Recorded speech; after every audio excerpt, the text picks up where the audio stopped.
Hey folks, this is Brian. We just got done running some RQG. Excuse me, got something in the throat. Allergies and stuff too. So we finished up the combat. There were two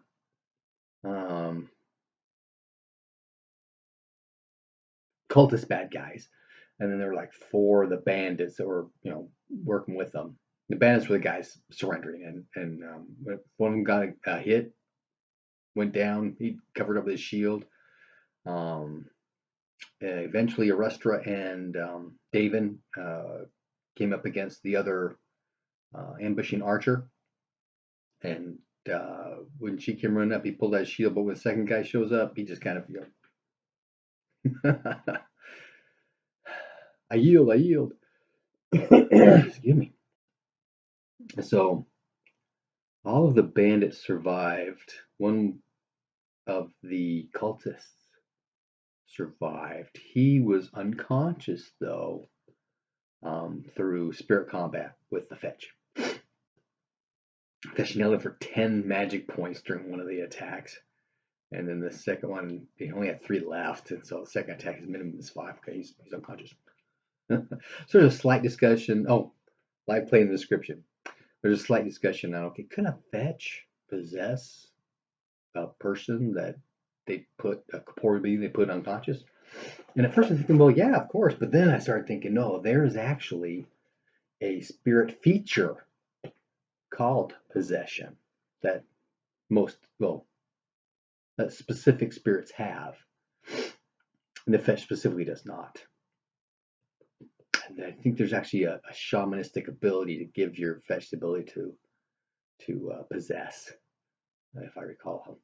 I'll double check, maybe. Not that important to me though. So the combat actually finished up pretty quick at that point, because they had 1, 2, 3 surrender and 1 go unconscious. They did kill the other guy. They knocked him to 0, which put him down. He's not moving anymore, and that's when they started worrying about the archer. And yeah, sorry. So yeah, he bled out. So they go through. There's a mixed mash of various sorts of mercantile type stuff. Obviously, the bandits have been banditing right on the hill and taking merchant wares and that sort of thing. And they go through the tents and stuff. And while they're searching around, they notice that the 2 cultists, the guys in scale and plate, because the bandits were just in Kirboli and Linthrax. They've got this water motif in their armor. The scales kind of look like fish scales kind of thing, and there are waves and fish engraving on the greaves and vambraces and stuff like that. And one of the guy's swords, had a wavy pattern in the bronze. It actually had a slight serrated edge along the blade. And then the other cultist guy had a dagger with a matrix in it for essentially the opposite of fire blade, a cold blade kind of thing. So they did get, magic item out of it, at least anyway. Well, they didn't say they burned the dead. Somebody did mention about burying the dead, and I said, no, you burn them. And they took the prisoners and used them to carry stuff. And then they go up to the camp, spent the night. Next morning, down the hill, hit Runegate. But the next day is the first day of Sacred Time. So we did the end of year phase in the description. And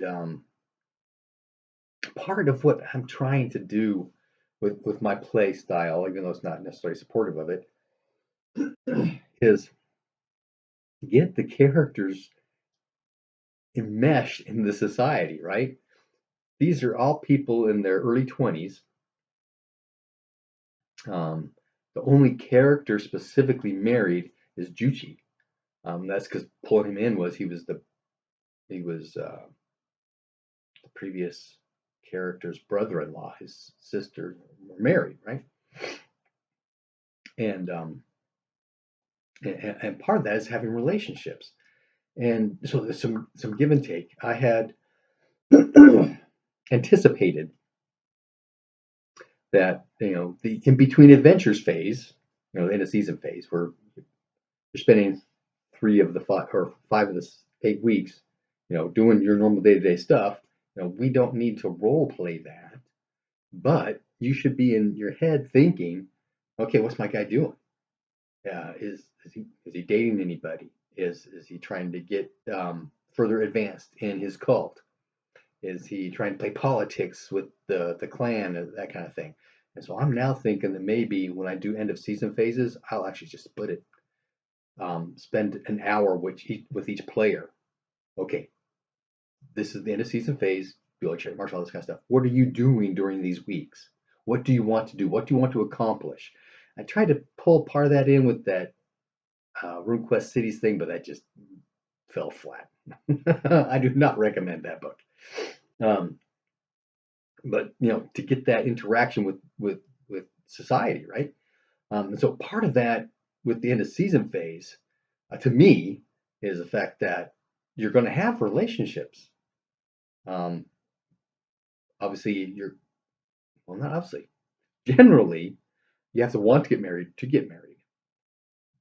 And that's one of the things. Marriage, are you going to get married? Make this Charisma times 5 roll, or have you worked out things with an NPC that you've been, courting, that kind of stuff, right?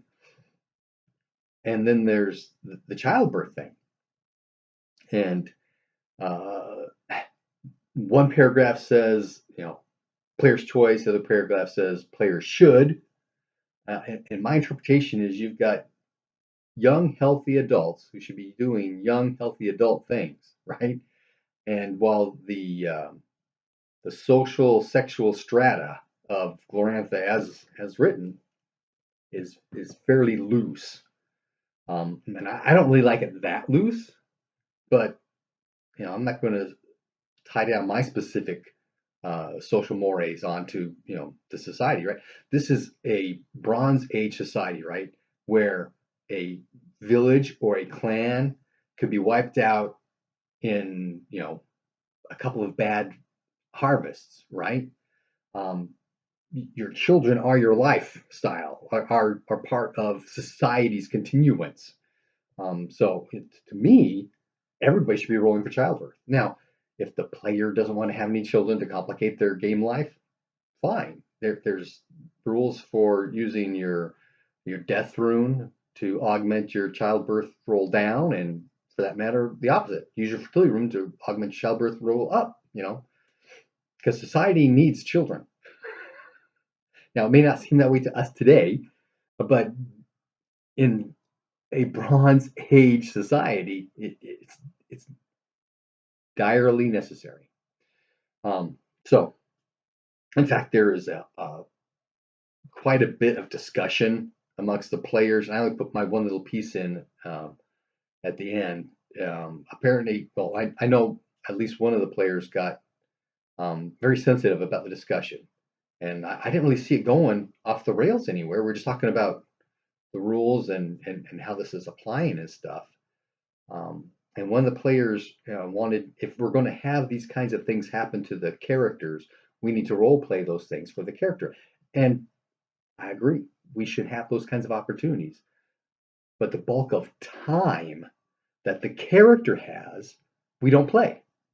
It's the in-between adventure season stuff, right? You've got 5 weeks, or maybe even more, right? Of, we're just doing a handful of rolls to simulate what's going on. And because I think the characters should be doing these kinds of things. So it may, if that concerns you and you're watching or listening to the live play, speed through it. And in fact, it's right towards the end too. So once we get to that stuff, you can just cut it off, I guess. But no, there actually is a section there after the childbirth thing, which kind of fell flat, and didn't embarrass me, but I was surprised really. But then there's the family happenings, right?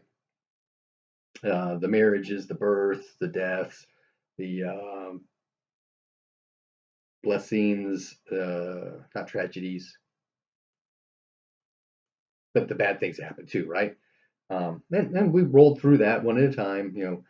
What happened, who to in your family, and then what was your one cool thing, Juchi's brother got a magical item. That's pretty cool. Oh, Miriam did give birth. Now that is something else as well that kind of makes things difficult rolling at the end of the year to see if you had given birth during the previous year, because not that females can't do stuff all throughout pregnancy, but when you get towards the end of that week, end of those not well, it's 9 months, actually technically 10, for us, and I to simplify it for me in Glorantha, it's a year of gestation. And so, when you get whatever day you're born on, that's your primary elemental rune, that kind of stuff all ties into that, right? To, did you give birth sometime during this year? Well, we should have had other interactions. So it's more, I think it should be more like, are you going to give birth this next year? That way, as a GM, can say, okay, we can determine about when she gets pregnant, and then here's the gestation period, and that kind of stuff, right? Really necessary? I don't know. It just felt off. But Miriam did have a baby boy, and he survived. And Miriam did get married, and so she's going to, or he, the player, is going to go back and determine who Miriam's husband is, and that kind of stuff, and establish her little family, which is great. And again, pulls us into responsibilities and duties and that kind of stuff. So it was kind of cool.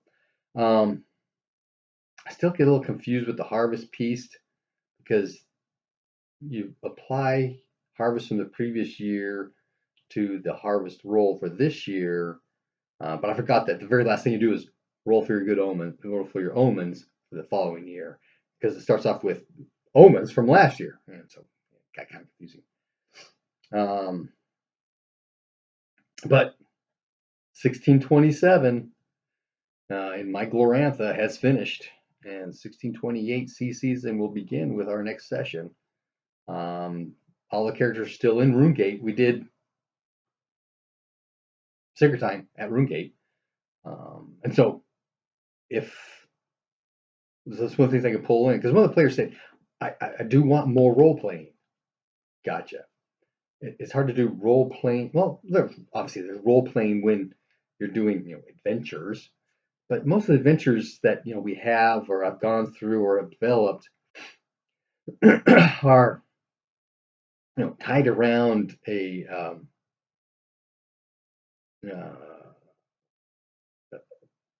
situation, right? Now there was, I think,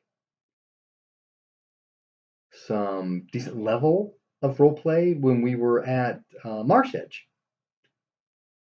Was there a lot? No, but there was some interaction, NPCs, people doing stuff, talking, discussions, trying to find stuff out, figure things out.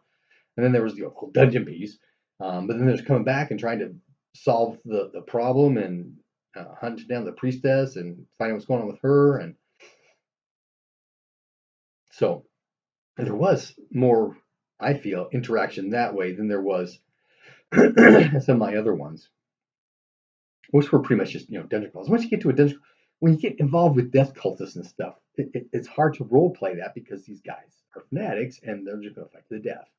When you're dealing with brew, I mean, they just are there to stream chaos. They don't really have a lot of personality, and they're going to discuss things, right? So there's that dichotomy of play that I need to figure out how to split that hair, because I've got stuff that I've been setting up for this next phase, still this chapter, right? Because hopefully they'll get up to Two Sisters, because I've got Two Sisters mapped out. I've got some not really role play, but situations for the players to interact with the citizens, and obviously there's stuff happening in the town itself, and how it ties into other stuff around. And I need to flush some more of that out. And I also need to build the northern Two Sisters. I got the southern one built out, I think, fairly well. That I'm fairly happy with. But I still need to do the north side. Which reminds me, the players did find out that these bandits aren't in fact bandits. They're these water cultist guys, though, but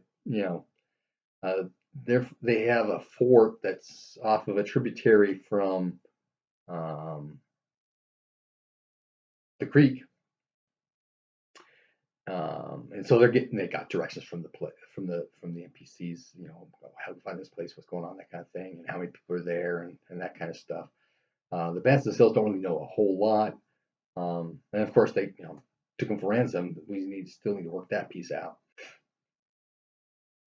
I can see that going two different ways. Most of the bandits, well, in fact, the bandits themselves were from the Milani tribe.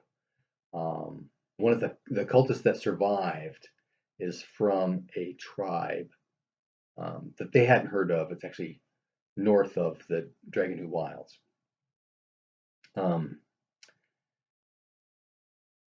So there's stuff going on. But yeah, and I know when the other players wants to do more role playing, and he'll inject stuff. Hey Lars, what about this, that, or the other? Or Lars, what do you think? And that kind of stuff. So he's trying to engage other players, other characters, well, other players on a character level, because he wants to play that way, and I'll support that as best I can. And they've had some interaction with NPCs, but they're pretty much, not that I'm running a railroad, but they're given missions to do things, right? So they kind of, this is what we're trying to do, but that doesn't mean they have to rush down that trail, right? They could stop and interact and try and do stuff. And I'm hoping that I can develop my own skills more so that we can help scratch that itch for them. That's a good way to put it. Happy gaming.